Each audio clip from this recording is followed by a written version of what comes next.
আসসালামু আলাইকুম প্রিয় অভিভাবকবৃন্দ ও শিক্ষার্থীবৃন্দ। তোমরা আমার সামনে এখন যে প্রশ্নপত্রটি দেখতে পাচ্ছ, এটি হচ্ছে তৃতীয় প্রান্তিক মূল্যায়ন 2025 খ্রিস্টাব্দ, শ্রেণী দ্বিতীয়, বিষয় বাংলা। আমাদের আজকের আলোচ্য যে প্রশ্নপত্রটি হলো সেটা হচ্ছে তৃতীয় প্রান্তিক মূল্যায়ন 2025, অর্থাৎ আমার বার্ষিক পরীক্ষা 2025, শ্রেণী হচ্ছে দ্বিতীয়, বিষয় হচ্ছে বাংলা। এখানে রয়েছে সময় 2 ঘন্টা, পূর্ণমান 100। আমার এখানে যে প্রশ্নপত্রটি রয়েছে এটা হচ্ছে বার্ষিক পরীক্ষা 2025, আর শ্রেণী হচ্ছে দ্বিতীয়। এখানে একে রয়েছে শব্দার্থ লেখো যে কোনো 5টি। এখানে 1, 2, 3, 4, 5, 6, 7 মোট 7টি শব্দ রয়েছে। এই 7টি শব্দ থেকে যে কোনো 5টি শব্দের অর্থ আমি খাতায় লিখব। এখানে রয়েছে ক্ষত, এরপরে রয়েছে স্বর, এরপরে রয়েছে নববর্ষ, এরপরে রয়েছে ধার, এরপরে রয়েছে হামলা, এরপরে রয়েছে হানাদার, এরপরে রয়েছে মাতৃভূমি। এরপর আমরা চলে আসি 2 নম্বর, বলা হচ্ছে কবি ও কবিতার নাম সহ আমাদের ছোট নবী কবিতার প্রথম 4 লাইন লেখো। 2 নম্বরে বলা হয়েছে কবি ও কবিতার নাম সহ আমাদের ছোট নবী কবিতার প্রথম 4 লাইন লেখো। আমার 2 নম্বরে আমাদের ছোট নদী কবিতাটির প্রথম যে 4 লাইন আছে কবি এবং কবিতার নাম সহ লিখতে হবে। এরপরে 3 নম্বরে চলে আসি, বলা হয়েছে বাক্য তৈরি করো যে কোনো 5টি। এরপর আমরা চলে আসি 3 নম্বরে বলা হয়েছে বাক্য তৈরি করা যে কোনো 5টি। আমার এখানে 1, 2, 3, 4, 5, 6, 7 7টি শব্দ রয়েছে। এই 7টি শব্দ থেকে যে কোনো 5টি শব্দ আমি কি করব, বাক্য রচনা করব। আমরা যদি এখানে চলে আসি বাক্য তৈরি করব, আমরা যদি এখানে চলে আসি বাক্য তৈরি করো যে কোনো 5টি, এখানে শব্দগুলো হচ্ছে বৈশাখ, নদী, নৌকা, বাড়ি, পুরনো, বর্ষা, ছোট। এখানে মোট 7টি শব্দ দিয়ে রয়েছে। এই 7টি শব্দ থেকে যে কোনো 5টি শব্দ নিয়ে আমি কি করব, বাক্য তৈরি করব। এরপর আমরা 4 নম্বরে চলে আসি। 4 নম্বরে বলা হয়েছে ঘরের ভিতরে সঠিক শব্দটি খালি জায়গায় বসিয়ে বাক্য তৈরি করা। আমার 4 নম্বরে বলা হয়েছে ঘরের ভিতরে সঠিক শব্দটি খালি জায়গায় বসিয়ে বাক্য তৈরি করা। এখানে 1, 2, 3, 4, 5, 6, 7 মোট 7টি শব্দ রয়েছে। আমার এখানে যে খালি ঘর রয়েছে সেখানে আমি এখানে যে 7টি শব্দ রয়েছে এই 7টি শব্দ থেকে আমি উপযুক্ত শব্দ বসিয়ে কি করব, শূন্যস্থান বাক্য তৈরি করব বা শূন্যস্থান পূরণ করব। এখানে চলে আসি, আমার এখানে কতে রয়েছে বৈশাখ ও জ্যৈষ্ঠ এই 2 মাস মিলে হয় ঢ্যাঁস ঋতু। এরপর আসি খতে বিড়াল দুটির খুব ঢ্যাঁস। গতে বাংলা বছরের প্রথম মাস হলো ঢ্যাঁস। ঘতে এক ধারে ঢ্যাঁস ফুলে ফুলে সাদা। ওতে রয়েছে আকাশ জুড়ে সূর্য ঢ্যাঁস। আমার 4 নম্বরে ক থেকে উ পর্যন্ত মোট 5টি বাক্য রয়েছে এবং এই বাক্যগুলোতে আমি কি করব, সঠিক শব্দ বসিয়ে আমি কি করব, বাক্য অর্থপূর্ণ বাক্য তৈরি করব। এরপরে চলে আসি আমি 5 নম্বরে বলা হয়েছে যুক্তবর্ণ আলাদা করে লেখো এবং একটি করে শব্দ তৈরি করো। আমি আবার বলছি, এখানে বলা হয়েছে যুক্তবর্ণ আলাদা করে লেখো এবং একটি করে শব্দ তৈরি করো।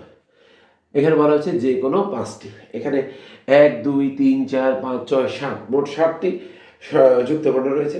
এই 7টি যুক্তবর্ণ থেকে যে কোনো 5টি যুক্তবর্ণ আমি কি করব, খাতায় লিখব। আমরা যদি এখানে চলে আসি, এখানে বলছে যুক্তবর্ণ আলাদা করে দেখো এবং একটি করে শব্দ তৈরি করো।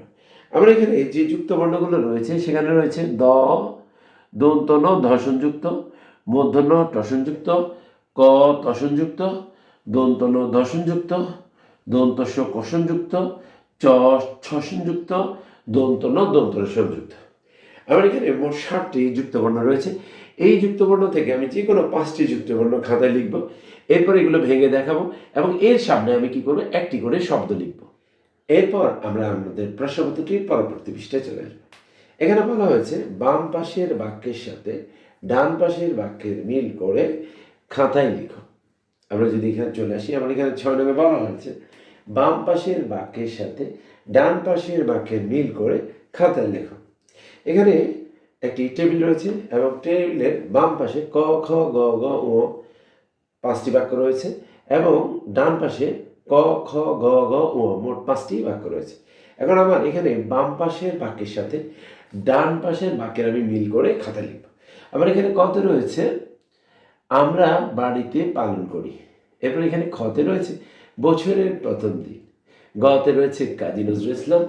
ঘতে রয়েছে চিকচিক করে বালি। উমতে হচ্ছে নববর্ষের মেলায়।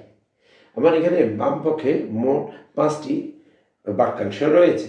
এরপর আমরা যদি ডান পাশে চলে আসি, এখানেও 5টি বাক্যাংশ রয়েছে। এখানে রয়েছে প্রথমে দুখুমিয়া, এরপর রয়েছে কোথা নাই কাদা, এরপর রয়েছে গরু, এরপর রয়েছে নাগর দোলা বসে, এরপর রয়েছে পয়লা বৈশাখ। আবার এখানে 6 নং বলা হয়েছে বাম পাশের বাক্যের সাথে ডান পাশের বাক্য মিল করে। আমার এখানে বাম পাশে যে বাক্যের অংশগুলো আছে, বাক্যাংশ আছে, তার সাথে ডান পাশের বাক্যাংশগুলোর আমি মিল করব। যেমন আমরা যদি চলে আসি, এখানে কথাতে বলা হয়েছে আমরা বাড়িতে পালন করি পয়লা বৈশাখ। এরপর আমরা যদি চলে আসি খতে বছরের প্রথম দিন, এরপর হচ্ছে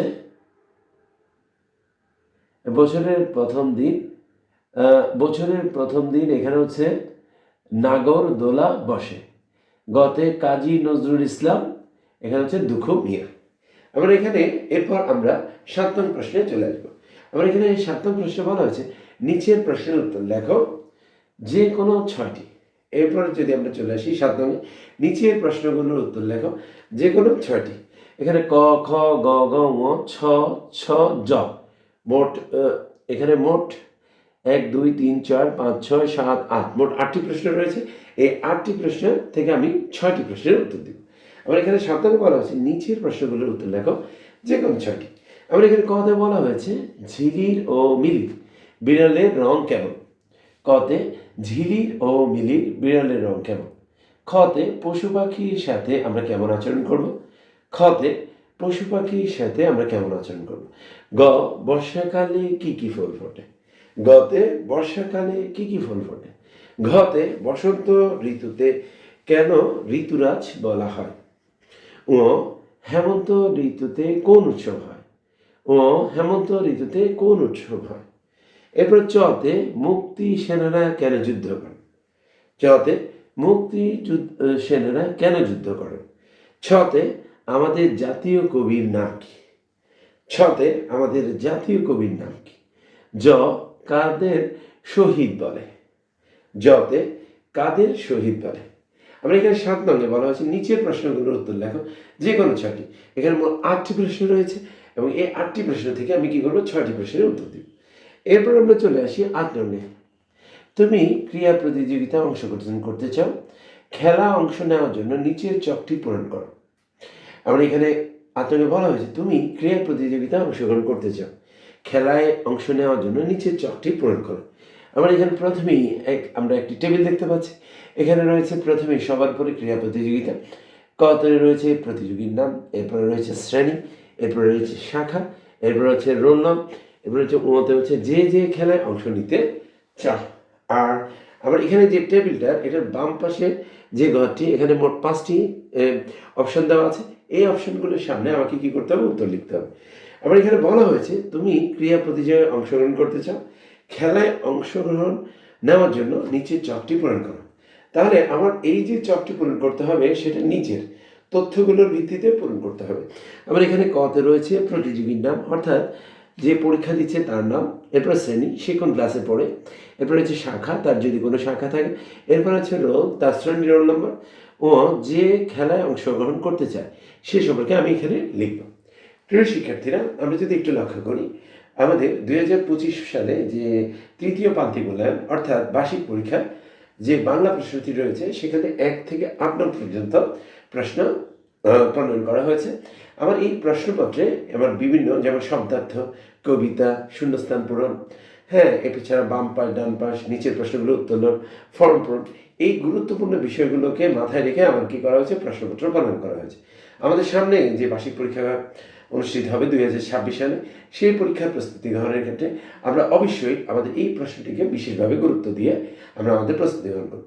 সবাইকে ধন্যবাদ জানিয়ে আমাদের আজকের ক্লাসটি এখানেই শেষ করছি। আসসালামু আলাইকুম।